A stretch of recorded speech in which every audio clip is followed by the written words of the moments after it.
Olá, pessoal. Meu nome é Larissa Thaís Fernandes da Silva. Eu estou no 6º período do curso em Licenciatura de Ciências Biológicas da Universidade Federal de Campina Grande, campus Cuité. Eu vou colocar aqui para compartilhar a tela e a gente vai falar um pouquinho sobre a caatinga.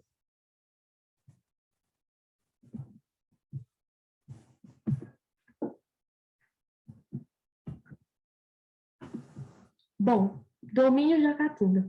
Então, a caatinga é um bioma, né, um dos mais conhecidos no Brasil e um dos que mais sofre, né, com o desmatamento, né, e com as ações antrópicas.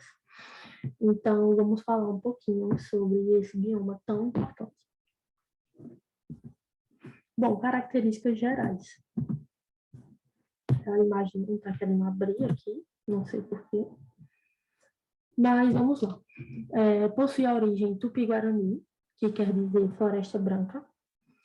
É um bioma exclusivamente brasileiro, né? Então ele só pode ser encontrado aqui, nesse país, que possui a área de 734.478 quilômetros quadrados, né? E ocupa cerca de 70% da região Nordeste. Então, dá para ver que ocupa mais da metade, né, da região Nordeste.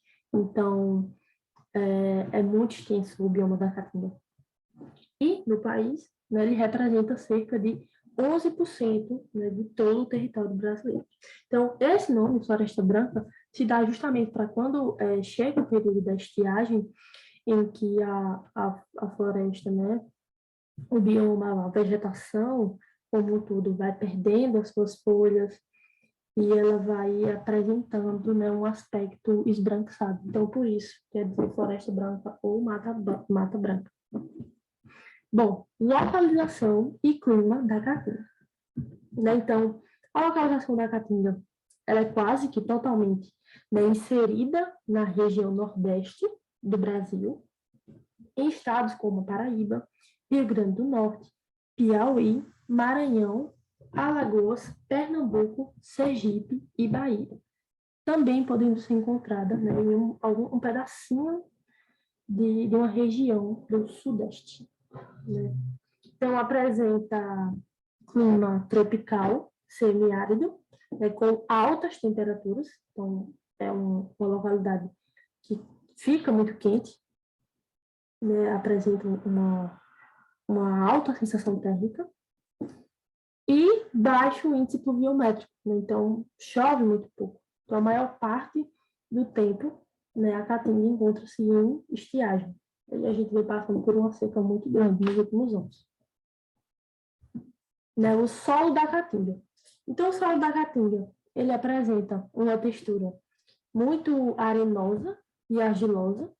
Né? É um solo que, dependendo das áreas, ele pode ser um pouquinho mais profundo, mas na maior parte de todo o território, né, que esse solo está ocupando, ele vai ser um solo raso, né? E é um solo que vai ser rico em minérios, mas muito pobre em matéria orgânica, justamente em virtude do clima, né? E de aspectos como os índices pluviométricos, né, as temperaturas e tudo mais. E esse solo ele é muito utilizado para o cultivo de produtos agrícolas. Então, ainda assim, sendo um solo, né, precário em alguns aspectos, né, e rico em outros, ele consegue, né, produzir muitas coisas, né, muitos produtos agrícolas, né, como maracujá, umbu e muitas outras coisas. Quanto à hidrografia, em sua maior composição, a Caatinga vai apresentar rios intermitentes, né, ou rios temporários, né, justamente por se tratar de uma região em que chove muito pouco, a gente vai ter, na maior parte do tempo, rios que irão secar, né, e vão estar cheios, né, ou não vão estar secos, quando houver algum índice pluviométrico, né, a chegada das chuvas. O principal rio é o Rio São Francisco, e não se trata de um rio temporário, né, é um rio perene, então ele nunca seca, né, tendo origem nas partes mais altas, né, nas serras. né? Então, um dos rios, né, os rios mais conhecidos desse bioma, da Caatinga, né, que é o berço de muitos rios, é o rio Poti, o rio Jaguaribe e o rio Parnaíba. Bom, quanto à vegetação, né, para conseguir sobreviver num ambiente assim, né, que apresenta essas características um pouco inóspitas, né, em alguns sentidos, de baixos índices pluviométricos, né, temperaturas altas.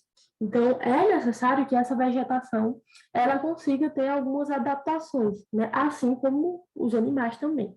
Então, para sobreviver aqui, a adaptação, né, ela vai ser muito importante, assim como em muitas outras situações, né, em outros biomas, né, porque a biologia é assim. Né? Então, espécies com adaptações aos longos períodos de ciclo, né, que é o que determina muito, e é o que é muito marcante também desse bioma, da Caatinga, né, e a gente vai ter muitas espécies endêmicas. Então, espécies que a gente só vai conseguir encontrar nessa região, né, do Nordeste, nessa região do bioma Caatinga. Então, essa vegetação ela pode ser dividida em três, né, sendo arbóreo, vegetação arbórea, com espécies que irão variar entre 8 e 12 metros de altura, né?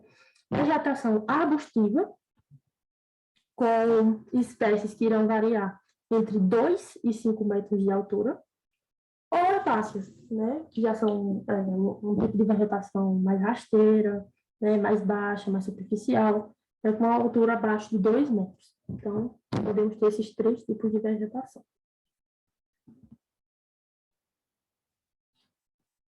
Bom, quanto a algumas espécies, a gente vai ter uma diversidade, né, que vai conseguir se adaptar muito bem.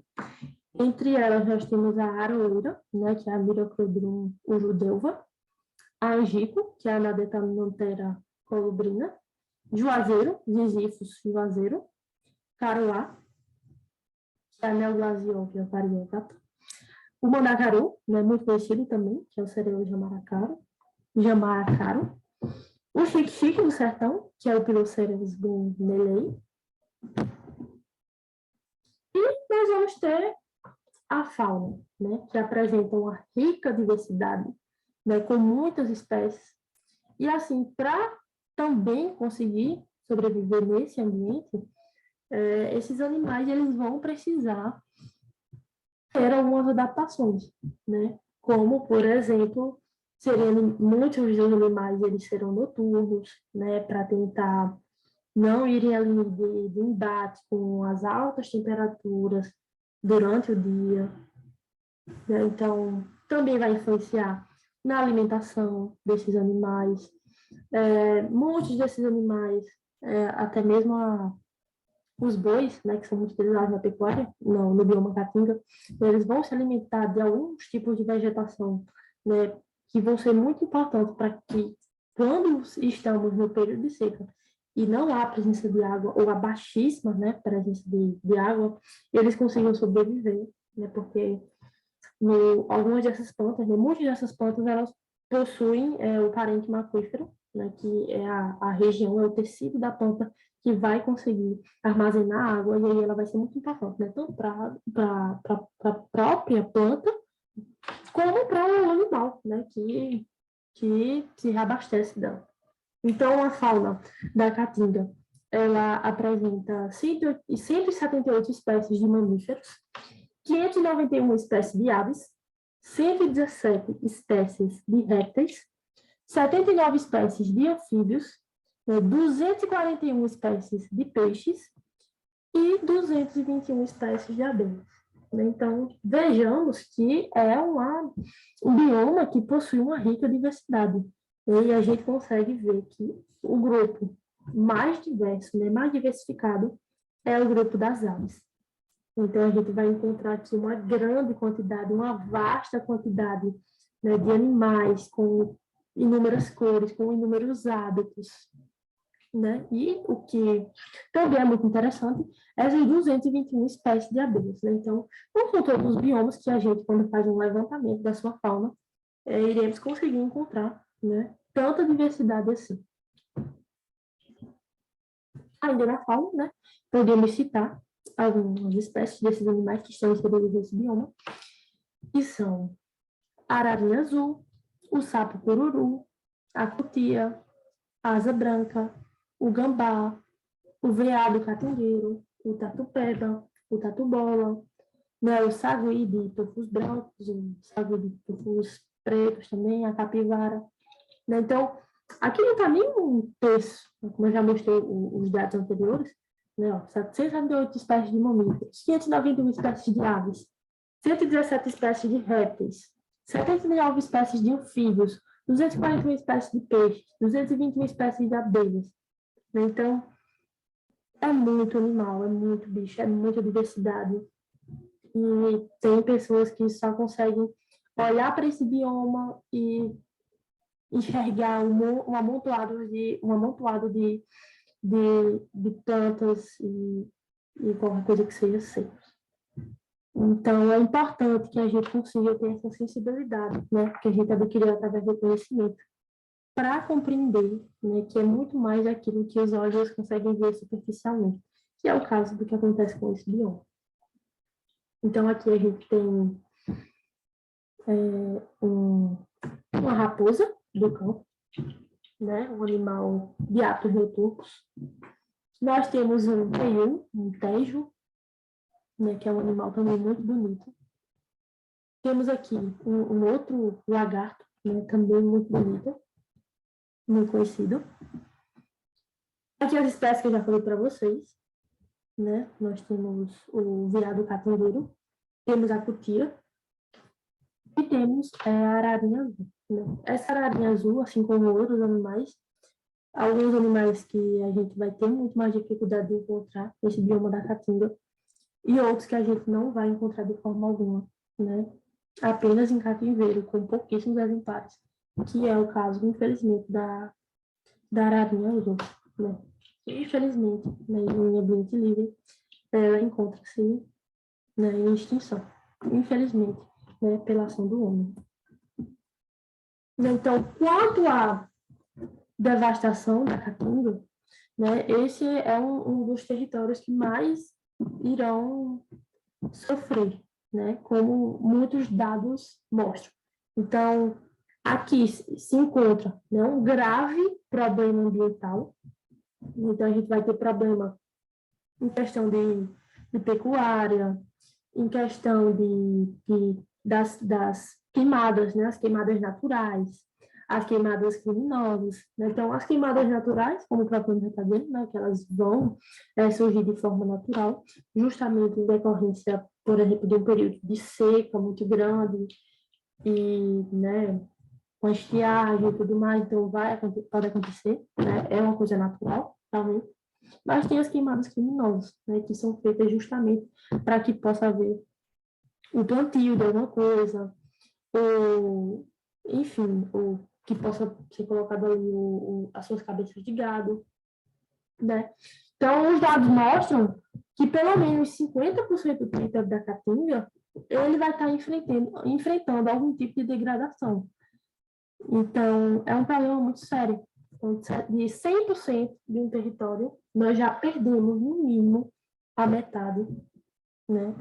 Estamos quase perdendo a metade desse bioma tão incrível, que é justamente para ações antrópicas, né? Que muitas vezes poderiam ser feitas, né? Serem realizadas de uma forma mais sustentável. Mas, infelizmente, né? A falta de investimentos para essa área ela vem corroborando muito para que essas ações elas continuem acontecendo. Daí eu não sei até quando isso vai se perdurar, né? Até quando isso vai continuar, porque a gente não sabe até quando o bioma vai aguentar.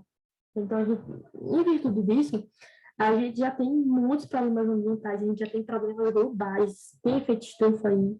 Então, tem muita coisa acontecendo. E é muito em virtude disso, né? Os biomas estão sendo destruídos, né? A vegetação está sendo destruída junto com os biomas, os animais também. Então, pode ser que sobre pouca coisa, né?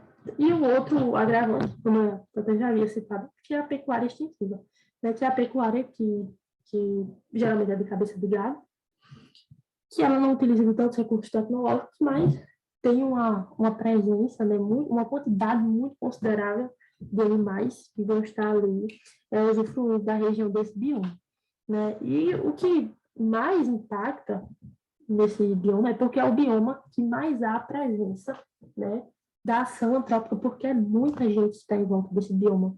Então, uma parte gigantesca do Nordeste, né, dos nordestinos, eles estão próximos dessas regiões de bioma, né, da Caatinga. Então, é impossível que não haja esse atrito. Mas seria importante, né, que ações governamentais sejam dirigidas já para a própria para o próprio ato de conservação, ou para o ato, né, de ações educativas que possam conscientizar, possam sensibilizar as pessoas, né, a agir de forma mais sustentável, seria muito interessante. Então,